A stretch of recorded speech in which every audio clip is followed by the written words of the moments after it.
ఎందుకంటే మాట మనసు లేని ప్రాణులు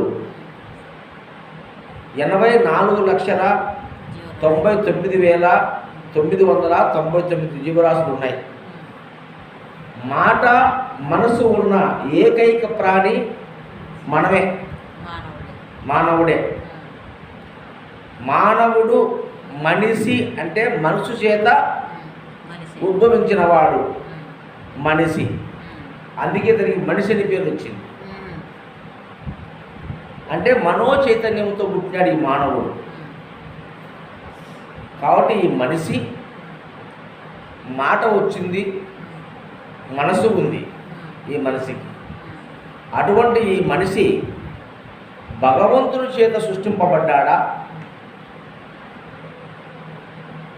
అంటే మనం చెప్పే 33 దేవతలు అంటున్నాం మనం. ఈ దేవతలు అంటే మనం కొలిచే